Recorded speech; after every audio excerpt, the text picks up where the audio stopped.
Gravir l'Everest 2 fois de suite et sans oxygène, c'est l'exploit totalement dingue qu'a accompli Kilian Jornet. Une performance hors norme rendue possible par l'entraînement de toute une vie pour celui que beaucoup considèrent comme le GOAT de la course en montagne et de l'ultra trail. Mais si je te disais que ce sport justement, il aurait bien pu ne jamais le pratiquer. Et ouais, car l'histoire de Kilian à la base, c'est celle d'un gamin fan de ski qui n'avait rien à part des rêves plein la tête. Un ado qui sur un coup de tête a décidé qu'il allait bouleverser les codes d'un sport où la gloire était traditionnellement réservée aux vieux briscards. Un champion qui, on va le voir, malgré tous les bâtons qu'on a essayé de lui mettre dans les roues, est parvenu à graver son nom dans la roche des montagnes à grands coups de records plus fous les uns que les autres. Le retour maintenant et l'enchaînement à droite du DMB pour une 4e victoire ici sur le DMB. Monsieur Kilian Jornet Burgada sur la ligne d'arrivée à la première place.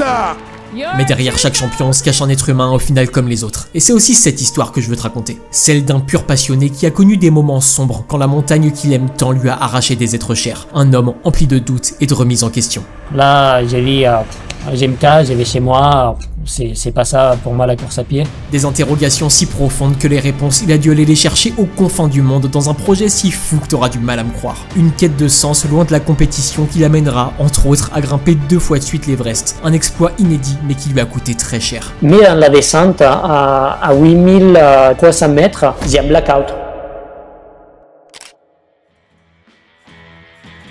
Et comme souvent chez ces sportifs à la vie hors norme, tout commence dès l'enfance. Et Kilian Jornet ne déroge pas à cette règle. Il naît le 27 octobre 87 à Sadabel en Catalogne et grandit dans le refuge du Cap d'Elrec que garde son père à 2000 mètres d'altitude. Un cadre de vie qui joue évidemment un rôle déterminant dans le développement de ses passions.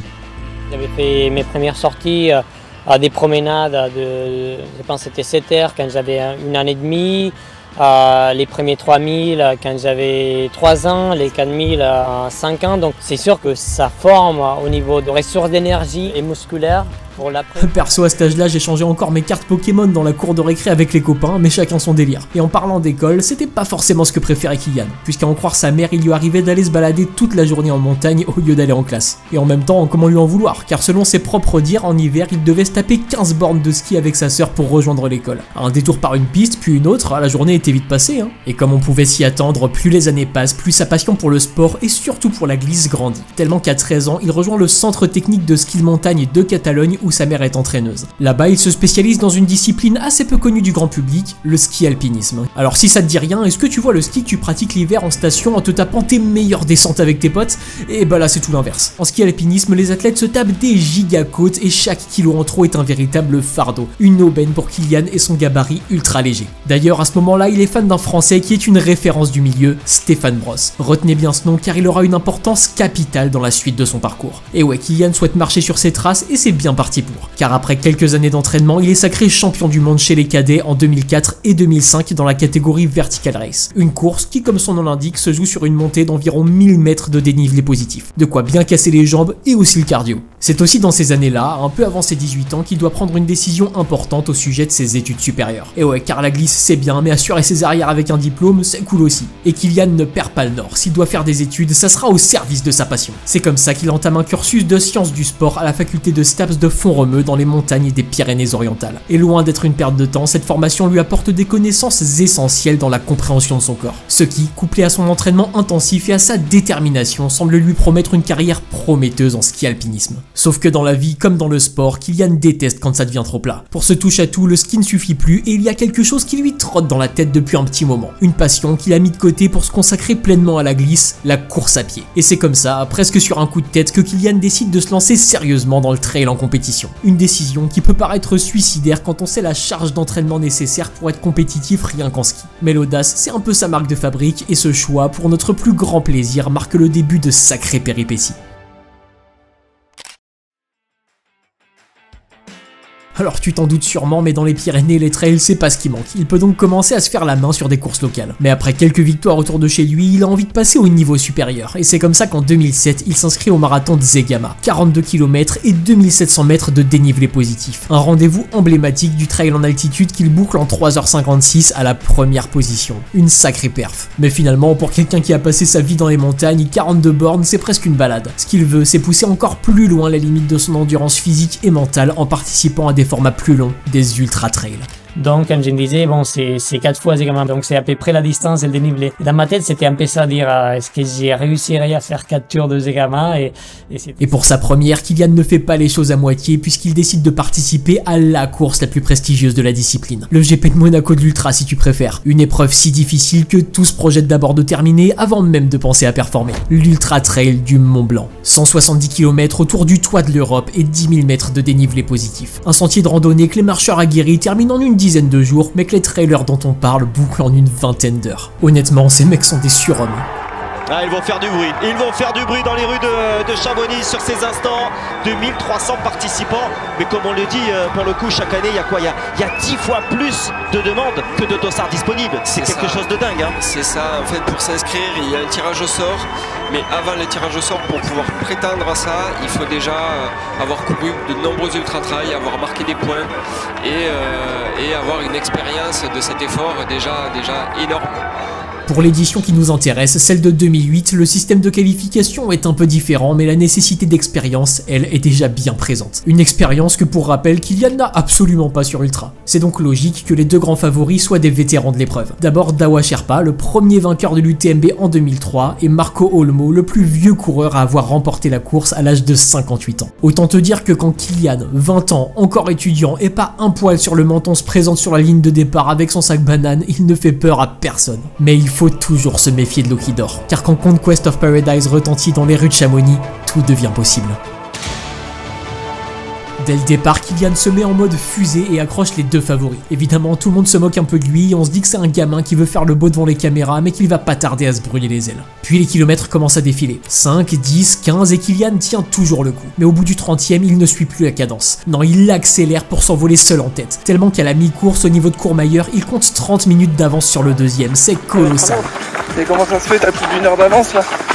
T'as plus d'une heure d'avance, non? Non, presque, mais pas encore. Ah oui, ce que j'ai oublié de te dire, c'est que tout ça, c'est pas du tout le fruit du hasard, parce qu'en plus d'être une machine à courir, Kilian, c'est un sacré stratège. Avant le départ, il a étudié minutieusement le tracé en essayant d'estimer ses temps de passage, et il en était certain, il pouvait remporter cette course. Honnêtement, j'ai pensé, si j'ai fini, j'ai pensé que je vais gagner. Parce que j'avais regardé les temps de passage des années précédentes, j'avais regardé les vidéos. Et mon idée, c'était courir tout le temps, pas marcher un pas, juste continuer à courir. Après, ma grande question, c'était si j'arriverais à finir. Mais j'ai pensé que si j'ai finissé, je pouvais gagner. Son plan était donc en marche et il n'avait plus qu'à dérouler. Sauf que ça va se compliquer. Non pas sur les sentiers où il tient le coup, mais au niveau de la direction de course. Et ouais, une prestation stratosphérique comme celle-ci, ça éveille forcément des soupçons. Sur les chemins, dans le public et chez les officiels, on commence à parler de tricherie et de dopage. On l'arrête donc encore et encore pour vérifier que son matériel soit bien en règle. Puis c'est sûr qu'il y avait plein de contrôles matériels, je sais pas combien j'en ai fait pendant la course, mais j'ai pensé c'est comme ça. Mais en fait, c'est à la tête au vent, je me suis fait arrêter. J'ai eu un appel avec la direction et tout ça. Et en fait, là, je voulais partir. Là, j'ai dit, je me casse, je vais chez moi. C'est pas ça pour moi la course à pied. Et en fait, c'est Nico qui m'a convaincu de finir la course, de passer la ligne d'arrivée. Je pense qu'il n'y a pas Nico, j'aurais juste parti quoi. Et il a bien fait de continuer car la suite elle est épique. Et ouais, même s'il joue avec le règlement en emportant seulement le strict minimum dans son petit sac banane, il ne le transgresse jamais. La seule chose qu'on trouve à lui reprocher, c'est un accompagnement hors zone qui lui vaudra une pénalité de 15 minutes. Rien qui ne puisse menacer sa première place puisqu'il franchit la ligne d'arrivée en tête après 20 heures et 56 minutes d'effort. Le tout, 1 heure devant son premier poursuivant, Dawa Sherpa. Comme un symbole, la nouvelle génération vient remplacer l'ancienne. Mais à l'arrivée, l'ambiance elle est un peu bizarre. Là où d'habitude la foule exulte avec le vainqueur, là on le regarde un peu mal. Et pour cause, dès son arrivée, on le prend à partie pour lui faire subir une palette de tests antidopage et ce n'est que quelques heures plus tard que le verdict tombe. Kilian est 100% clean et devient le plus jeune vainqueur de l'histoire de l'UTMB, c'est historique. C'est le début d'une nouvelle vie pour le Catalan, mais c'est aussi et surtout le début d'une domination totale. De 2008 à 2012, il règne sans partage sur le monde du trail en enchaînant les succès sur des courses mythiques. Alors je vais pas te faire une liste exhaustive, mais dans le lot, il y a évidemment l'UTMB qu'il remporte à nouveau en 2009 puis en 2011. On peut aussi parler de la Diagonale des Fous, ce trail de zinzin qui traverse l'île de la Réunion où il s'impose en explosant des records d'ascension en 2010 et en 2012. Sans oublier la Western States, une des courses les plus prestigieuses des États-Unis qu'il devient le premier non-américain à remporter en 2011. Rien ne semble résister à Jornet qui performe même en dehors du trail. Et ouais, car il a jamais lâché ses skis. Entre 2010 et 2017, il décroche 8 titres de champion du monde en ski alpinisme. Le gars n'a juste pas le temps. De quoi rendre fier Stefan Bros, l'ancienne idole de Kilian qui est en quelque sorte devenu son mentor en lui apportant toute son expérience du ski et de la course à pied. Bon bah on dirait que tout va bien dans le meilleur des mondes pour Kilian. Sauf que voilà, quand la victoire devient la routine, on perd peu à peu la flamme. J'ai senti j'avais besoin de nouvelles motivations. J'avais atteint un peu tous les gros objectifs que j'avais en compétition, tant en course à pied comme en ski alpinisme. Et j'ai senti que j'avais besoin de faire quelque chose de différent, d'apprendre des choses nouvelles. L'Ultra Trail a su étancher un temps sa soif de découverte, mais ça ne suffit plus. Il souhaite s'éloigner de cette compétition incessante pour se reconcentrer sur l'essentiel, sur ce qui l'anime vraiment, l'exploration, la nature et le dépassement de soi. Et pour ça, il se lance en 2012 dans un projet herculéen, un défi sportif et spirituel qui va l'amener à gravir 2 fois l'Everest en moins d'une semaine. Une quête de sens à travers laquelle il devra faire face à ses pires démons. Le projet en question, c'est Summits of My Life, et l'objectif est de gravir les sommets les plus mythiques au monde en établissant pour chacun un record d'ascension. Oh ouais, t'as bien entendu. Et comme si c'était pas assez difficile, il compte le faire dans le style alpin ultra léger qui le caractérise, c'est-à-dire avec des chaussures de trail dès que c'est possible, sans corde fixe et sans oxygène. Ça s'annonce rythmé. Il commence son périple sur des terres qu'il connaît très bien puisque son premier objectif, c'est le Mont Blanc culminant à 4800 mètres d'altitude. Mais malheureusement, les débuts de l'aventure sont marqués par un accident tragique. Alors que lui et son ami Stefan Bros évoluaient au niveau de l'aiguille d'Argentière, Stefan pose le pied sur une corniche instable qui cède sous son poids. Kilian, impuissant, voit la montagne qu'il aime tant arracher la vie à son camarade. Une expérience douloureuse sur laquelle il s'exprimera avec un vibrant hommage. Une piqûre de rappel pour Jornet juste avant de se lancer à l'assaut du projet le plus impressionnant mais aussi le plus périlleux de sa vie. L'année suivante, en 2013, il revient sur les terres qui ont vu périr son ami et lui rend honneur en bouclant l'aller-retour Chamonix-Mont Blanc en 4h57. Un nouveau record, le premier d'une longue série. Et seulement un mois plus tard, il enchaîne avec le Cervin. Un sommet certes 400 mètres moins haut que le Mont Blanc, mais qui s'avère beaucoup plus technique. Et avec une aisance qui frôle l'insolence, Kilian établit un nouveau record avec une ascension et une descente en 2h52. Non mais vraiment, regarde ça, on dirait une chef des montagnes. Ah, il le mérite bien son surnom de goth. Malheureusement, la vie n'est pas toujours un long fleuve tranquille, car sa prochaine étape, l'Elbrus, le toit de la Russie culminant à 5600 mètres, va faire de la résistance. Et ouais, pendant son ascension, Kilian est obligé de rebrousser chemin à cause d'une météo beaucoup trop violente. Un échec qui marque la fin de Summits of My Life pour cette année-là. Et pour 2014, il revient avec le couteau entre les dents pour s'attaquer au continent américain. D'abord au nord avec le sommet du continent situé en Alaska et culminant à 6190 mètres, le Denali. Nouvelle montagne, nouveau record avec une ascension en 9h40 et un aller-retour en 11h48. Puis quelques mois plus tard, c'est au tour du plus haut sommet du monde hors Asie, la Concagua en Argentine. Et celui-là non plus ne déroge pas à la règle, puisque Kilian établit un nouveau record avec une montée et une descente en 12h49. De quoi se mettre en jambe avant le boss final, le sommet qui fait rêver tous les alpinistes, le mont Everest à 8800 mètres d'altitude. Il tente une première fois sa chance en 2016, mais malheureusement, les mauvaises conditions météo l'ont forcé à abandonner en cours de route. Battu mais pas résolu, il revient en 2017 plus déterminé que jamais. Et pour cette tentative de record, il part du monastère de Rombouk à 5100 mètres d'altitude en passant par la voie normale tibétaine. Un aller-retour seul, sans oxygène, sans corde fixe et en single push, c'est-à-dire en non-stop. Si tu t'y connais un peu ou si t'as juste regardé Kaizen d'Inoxtag, tu dois te rendre compte que c'est un délire total. Et là où une expédition d'alpinistes chevronnés mettrait 4 ou 5 jours, lui vise 18 heures. Un objectif totalement dingue permis par son style alpin, certes ultra mobile, mais qui ne lui laisse aucun droit à l'erreur. Quelques jours avant le départ, tous les feux sont au vert et Kilian décide de prendre un peu de repos avant le début de l'expédition. Mais manque de bol, son état se dégrade puisqu'il tombe malade. Mais ce genre de petit trouble, c'est pas la première fois que ça lui arrive, il décide donc de tenter le coup quand même en se disant que ça va passer. C'est donc le 21 mai vers 22h qu'il entame la première partie de son trajet. Et au départ, tout se passe plutôt bien, les sensations sont bonnes et il tient les allures prévues. Mais c'est après que ça va se compliquer. Et c'était vers 7600 mètres d'altitude que j'ai senti que j'avais problème dans l'estomac. J'ai commencé à avoir des crampes assez fortes. Puis après des vomissements, de la diarrhée. J'ai dit bon, je continue tant que je vois qu'il n'y a pas de danger. Donc j'ai commencé à continuer. J'ai eu un super beau coucher de soleil à 8600 mètres d'altitude. Puis la nuit, finalement, il a pas fait trop froid. Donc bon, je sentais pas les pieds, mais pas plus que dans les Alpes. Donc je me sentais bien. J'ai dit bon, t'es là, le sommet n'est pas loin, vas-y. Alors ouais, selon Kilian, être malade à 8300 mètres d'altitude, en plein dans ce qu'on appelle la zone de la mort, c'est pas dangereux. Ouais, normal. Il poursuit donc son chemin et c'est à bout de force, après 26 heures d'ascension, qu'il atteint finalement le toit du monde. Une performance exceptionnelle, mais loin de ce qu'il attendait. I expected more to do 18 hours and not 26, but I don't know why sometimes it's like that. But anyway, super happy to be in the summit. Yeehaw! Everest Alpine style without oxygen. Il savoure l'instant mais ne tarde pas trop à redescendre car l'oxygène se fait rare à cette altitude et sans réserve ça peut très vite tourner au vinaigre. Enfin de retour au camp de base, il est tiraillé entre la joie et la frustration mais on va vite lui donner une info météo qui va beaucoup lui plaire. Et puis c'était en descendant, j'étais content d'avoir monté au sommet, j'étais satisfait de ça, c'était une sensation unique. Mais en voyant les entraînements que j'avais faits, je me suis dit si j'arrive à récupérer, je sais qu'il y a une fenêtre de beau temps dans 5 jours. Donc pourquoi pas essayer de nouveau et essayer de retrouver des sensations un peu meilleures. Donc bon, on est descendu au camp de base, reposé 2 jours et puis remonté une deuxième fois. Oh shit, here we go again.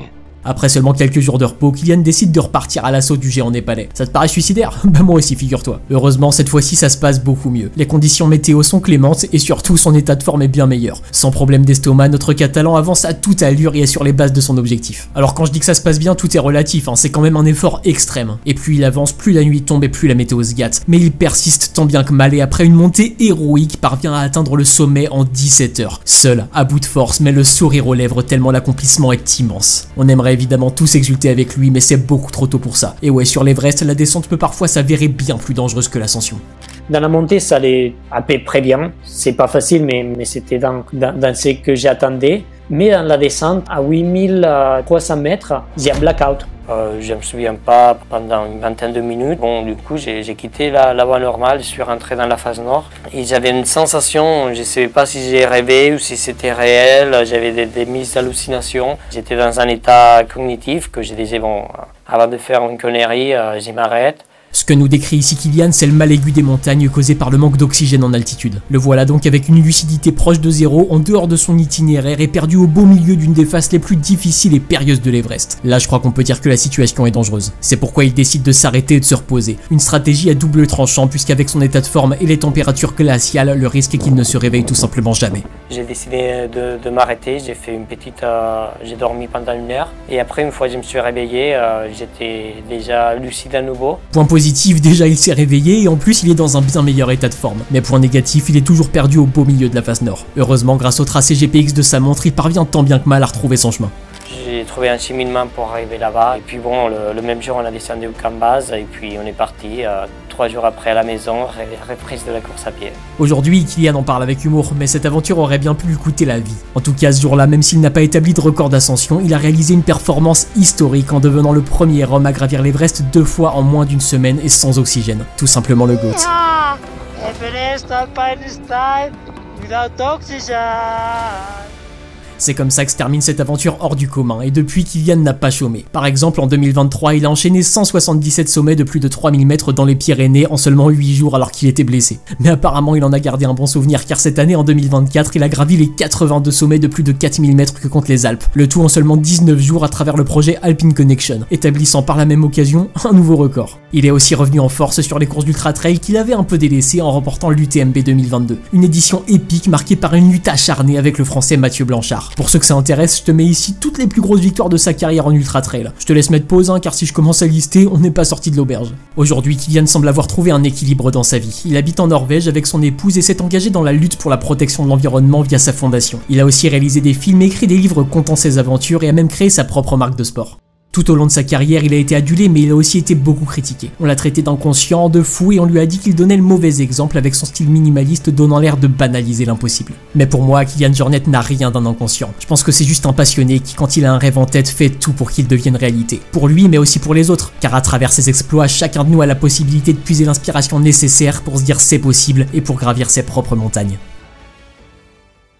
J'espère que cette vidéo t'a plu et si c'est le cas, pars pas trop vite parce que j'ai quelque chose qui pourrait peut-être t'intéresser. Est-ce que ça te dirait de connaître l'histoire des GOAT qui se cachent derrière chaque grande discipline? Si oui, je te mets ici la playlist dédiée à ce format pour que tu te régales. Alors étant donné que c'est le premier épisode de la série, c'est possible que la playlist soit vide, mais ne t'inquiète pas, d'autres épisodes arrivent très bientôt. Allez, la bise!